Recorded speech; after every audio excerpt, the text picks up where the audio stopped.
여러분 이태원 참사 뭐 어쩌고 그거 뭐 유족협의회 출범을 했어요. 그런데 여러분 이렇게 세월호 활동 인사들 이태원 단체도 참여 이렇게 나옵니다. 여러분 제 방송을 들었던 분들이라면 제 방송을 들었던이라면 익숙한 이름 하나가 나옵니다. 자 볼까요? 박서군 씨가 여기서 또 등장합니다. 참여한 박서군 씨는 세월호 진상규명위원회 공동대표를 지냈으며 대정부 시위 등을 주도했었다. 제가 이거 박서군 씨 얘기 여러분 제 방송에서 처음 등장했을 때가 언제죠? 택배 노조에 있을 때도 등장했었죠. 왜 박서군 이쯤 되는 사람이 택배 노조 이거에 백업을 하느냐 막 이런 얘기를 했었고 합니다. 자 여러분 잘 들으셔야 됩니다. 박서군 씨는요 이렇게 되면 박서군 스페셜 해야 되는데 박서군 씨는 여러분 서울대 70년대 초반 학번이에요. 70년대 초반 학번인데 서울대 법대입니다. 오, 저분 여러분 이렇게 뭐 그렇게 되게 없어 보이긴 해도 서울대 법대 나오신 분이에요, 박서군 씨. 그리고 변호사 사법고시는 안 되셨고요. 그 조영래 변호사가 거둡니다. 조영래 변호사가 거둬요. 조영래 변호사라고 여러분 아시나요? 조영래 변호사 훌륭한 변호사죠. 그래요. 조영래 변호사까지 내가 훌륭하다고 할게. 조영래는 훌륭하지 그래. 그래서 조영래 변호사 이분이요. 민변이 이분으로부터 시작되었다라고 할 수 있죠. 이분이 이제 여기 보십시오. 권인숙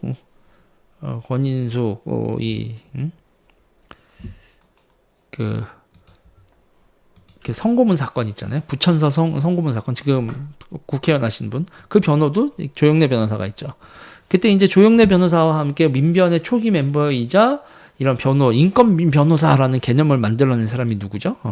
조영래가 대표 그리고 거기에 이제 그거를 이제 백업을 하는 사람이 박원순 이렇게 되는 거죠. 그래서 조영래, 박원순 이렇게 되고 조영래 변호사가 폐암으로 돌아가셨어요. 제가 기억하기로는 하루에 담배를 3갑인가 피셨다. 그래서 이제 도저히 버텨낼 수 없는.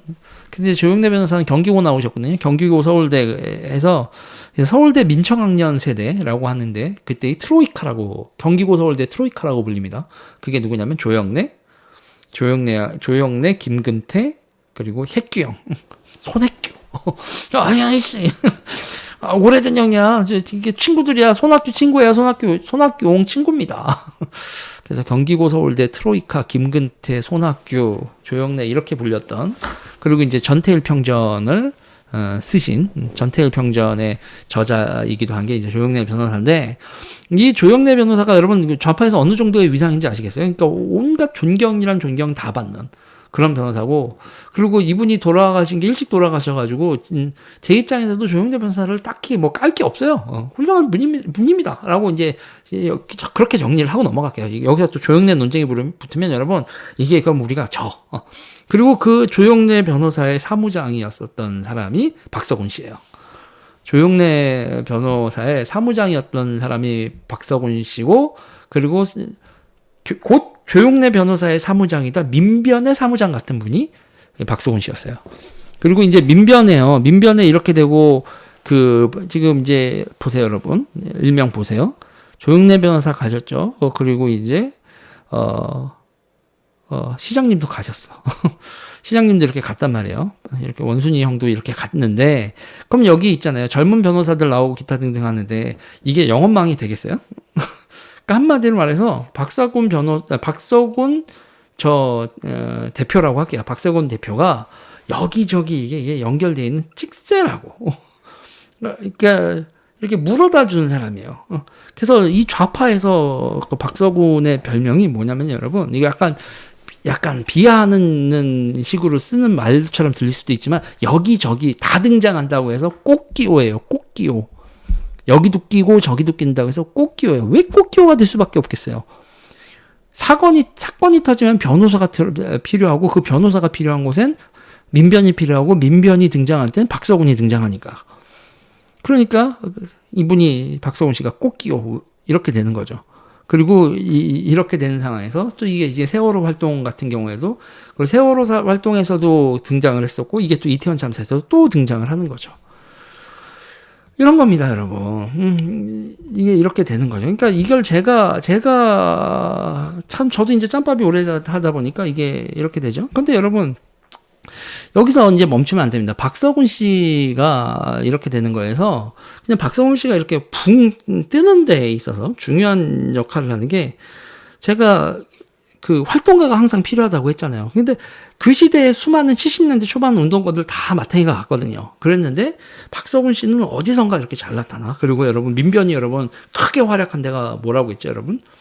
그 디벨로핑 뭐 개발 사업하는 데에서 민변 변호사들이 맹활약을 한다고 했어요. 이유가 뭐라고요? 철거민, 빈민 뭐 이렇게 해서 들어 눕거든. 아유 나 몰라 보상금 내놔, 나 이주비 내놔 막 이러고 철거민들이 이러고 있어. 이러고 있고 막 막루 세우고 막 화염병 들지고 막 이러고 있어. 아유 몰라 그러는데 그러면 여러분 건설사 입장에서는 어떻게 해야 돼요? 협상해야 되죠. 타협해야 되잖아요. 그렇죠? 요새 여러분 뭐 그 깡패동원에서 드러내지 그런 세상 아닙니다, 여러분. 그러면 있잖아요. 가요. 더 웃긴 건 뭔지 아세요? 그 막루 설치하고 아니야 이렇게 얘기하면 요건 빼고 그냥 더 웃긴 거는 이제 나중에 조금 이따 다음 코너로 얘기를 할게요. 그러고 있으면 여러분 와가지고 아니 그 변호사를 이렇게 했잖아요. 그러면 그 건설사에서 와서 어떻게 조건이 어때요? 그러면 조건은 저 변호사한테 물어봐. 저 변호사 하면 그때 등장하는 게 뭐라고요, 여러분? 이 철거민들을 대변한다고 민변 변호사들이 등장하는데 철거민들의 불쌍함을 대변하겠어요? 아니면 여러분 오지고 지리게 돈이 되는 협상을 하겠어요? 민변 변호사들이 이렇게 등장해요. 그리고 이 철거민 운동을 하면 철거민 운동하고 빈민 운동하면 어디에요, 여러분? 경기 동부를 빼놓을 수가 없어. 그렇게 경기 동부가 하는 철거민 운동이 민변 변호사들한테 돈을 벌어주지. 네, 이해가 되세요? 그래서 그렇게 해서 철거민 운동, 빈민 운동이 우리가 80년대에 장인했지. 재정부 선생이 활약하던 그 시대만 해도 여러분. 여기서 사람들이 돌을 던져서 철거민들 막 머리를 깨고 막 톡을 들어가서 살게 하고 세상이 너무 잔인했어. 80년대 맞아. 근데 90년대, 2000년대에도 대한민국이 그렇게 잔인하게 부동산 개발을 했나요? 아니란 말이야. 아니란 말이라고, 여러분. 별의별 짓을 다 하면서 폭력적인 수단을 다 쓰면서 자신들의 캐시를 챙기는 방향으로 넘어가죠. 여러분. 그러면 여러분 용산 사태 때 있잖아요. 용산 사태 때 막루 세우고 이명박 정부 때 그랬죠. 그러면 그쪽에 그 협상하는 변호사가 누구였는지 아세요? 그 철거민들, 용산 철거민들 그렇게 막루 세우고 그렇게 하는데 그거를 얼마 주면 빠져줄게 뭐 이렇게 협상하던 그 변호사가 있었어. 누구라고 내가 여기서 얘기는 안 하겠어요. 누굴 것 같아요, 여러분? 되게 유명한 사람이야. 유명한 정치인의 남편인 어떤 분이 계셨어. 야, 여러분, 이게 세상이 이렇게 돌아가. 이렇게 돌아간다고요, 여러분. 자, 이렇게 돌아가는 와중에. 그러면 여러분, 그 성남 세력하고, 성남 세력과 또 박서군 씨의 이게 이렇게 유죄일에 썰로 그냥 끝나고 그냥 뭐 구체적 사건 하면 나도 깡패들 무섭잖아? 그래서 내가 넘어갔는데 구체적으로 튀어나오는 게 뭐냐면요.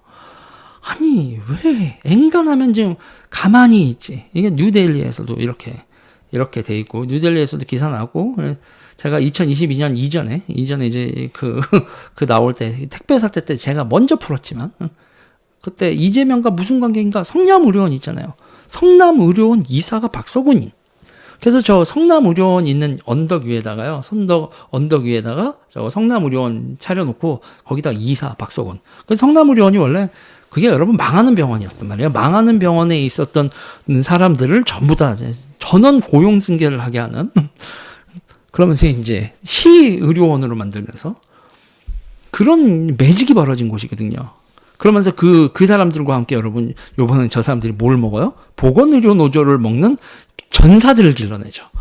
보건의료 의조. 그래서 여러분 보건의료 의조 그리고 이 화물연대 다 어디 소속돼 있습니까, 여러분? 공공운수 서비스 노조죠. 택배 노조, 기타 등등. 이 공공운수 서비스 노조의 구성원들, 의료 부분, 화물 부분 이런 것들을 다 장악하기 위한 작업을 누구랑 다 같이 하는 겁니다. 그래서 이게 성남의료원, 보건의료 쪽 그쪽 가게에서도 박서공 씨가 등장하고 택배 쪽에도 등장하고 다 그렇게 등장하는 거죠. 그리고 여러분 이게 지금 성남의료원 있잖아요. 성남시립의료원 저거 제대로 기능 못 하거든요. 요새 무슨 얘기 나오는지 아세요, 여러분? 성남시립요양원 이딴 얘기까지 나와. 저거 여러분 성남시립의료원도 여러분 대대적으로 해야 돼요. 그리고 저 성남시립의료원이 이렇게 있잖아요. 그 옆에 또 교회가 있다. 그 옆에 교회가 성남의 쟤네들 좌파들의 기지처럼 쓰이는 교회가 있는데 그 교회의 목사님이 누구라고요? 이인영 의원의 장인 어르신이 거기서 교회를 하고 계시고, 그 옆에는 그 성남의료원 있는 언덕 그 옆에 거기 호남 향후에 있고요. 그리고 이재명, 김현지 이런 사람들이 근무하던 성남 시민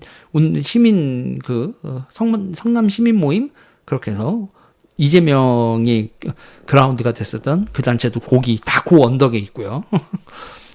김태년 의원의 사무실도 그 언덕에 있죠. 이게 여러분 이런 거예요. 그리고 이제 제발 세상이 그 정도로 노출돼 있으면 좀 자제 좀 하지.